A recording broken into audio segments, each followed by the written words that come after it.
Magistrate ముందుకు బాల్క సుమన్ ఇప్పటికే magistrate నివాసానికి చేరుకుంది Suman legal team. Nampally PS లో 7 గంటల పాటు సుమన్ ని విచారించారు పోలీసులు.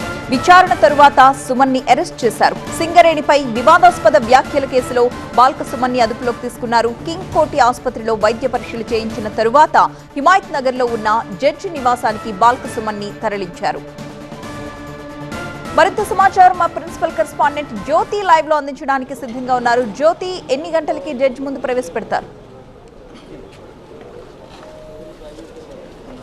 మరికొద్దిసేపట్లో జడ్జి ముందు బాల్క సుమన్ను ప్రవేశపెట్టనున్నారు నాంపల్లి పోలీసులు. అయితే 10:30 తర్వాత ఎప్పుడైతే బీఆర్ఎస్ భవన్ నుంచి బయటకు వచ్చిన తర్వాత బాల్క సుమన్ అదుపులోకి తీసుకున్నారు. ఆ తర్వాత సుదీర్ఘంగా విచారణ చేసి ఏదైతే కింగోటి హాస్పిటల్లో వైద్య పరీక్షల నిమిత్తం అక్కడ తీసుకొచ్చిన తర్వాత నేరుగా హిమాయత్ నగర్లో ఉన్నటువంటి జడ్జి నివాసానికి తీసుకురావడం జరిగింది. అయితే కొద్దిసేపటికి తర్వాత జడ్జి వచ్చిన తర్వాత పూర్తి స్థాయిలో రిమాండ్కి సంబంధించినటువంటి రిజెక్ట్ ఉంటుందా లేదు అంటే రిమాండ్ చేస్తారనే దానికి సంబంధించి కూడా వేచి చూడాల్సినటువంటి అంశంగా చెప్పుకోవచ్చు.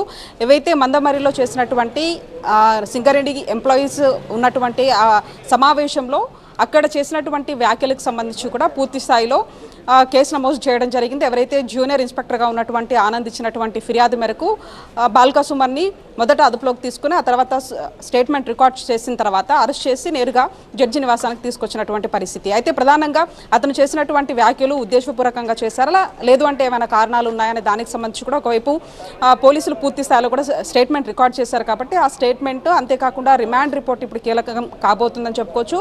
ఎందుకు చేయాల్సినటువంటి పరిస్థితి వచ్చింది, ఉద్దేశపూర్వకంగానే చేశారా, కుట్రకోణం ఏమైనా ఉందా, ఎందుకు అలాంటి కమెంట్స్ చేశారు అనే విషయం మీద ఫోకస్ పెట్టడంతో పాటు ప్రధానంగా ఒక 6 సెక్షన్ల కింద కూడా కేసులు నమోదు చేయడం జరిగింది.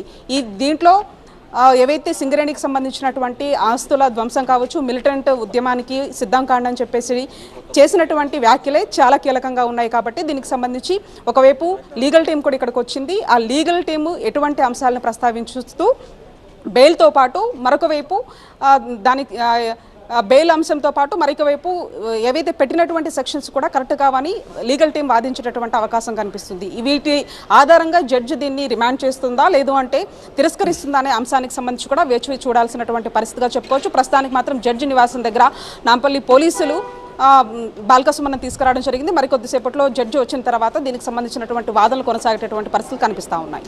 Right, thank you Jyothi.